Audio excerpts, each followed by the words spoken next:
I'm going to start with you, Ruth, but I want you both to give me your reactions to Vice President Harris's speech. Did she make the case against Donald Trump and to the American people? Ruth, you go first. Well, before I deal with Vice President Harris, I'm going to flip the script on you, Jonathan, and try to reassure you about your sartorial choices. This is not our usual relationship because you have better fashion sense than I do. But I would say that you should embrace your suffragette white. And the totality of the suffragette white look. I myself am in Power Navy. Also Wow. known as the only thing in my closet that was going to work this morning. But it turned out to be a good choice. And I just think you should go with the casual look. Okay. Now I'm going to remember the question. Did Vice President Harris do what she needed to do? 100% absolutely. I cannot think of a more effective convention speech than this one. She did any number of things.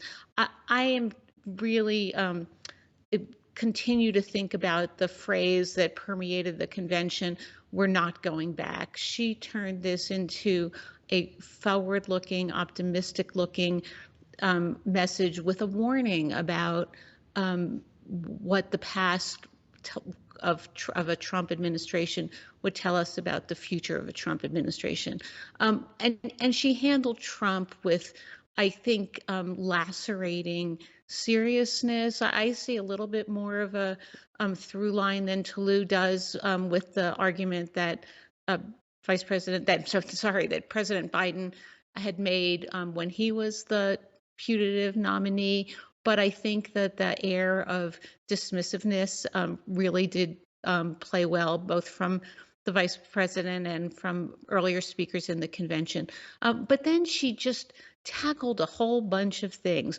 She portrayed herself as just as somebody who might look exotic to and unfamiliar, both exotic and unfamiliar to some of the, not the audience in the hall, but the outside audience, which is the obviously most important one.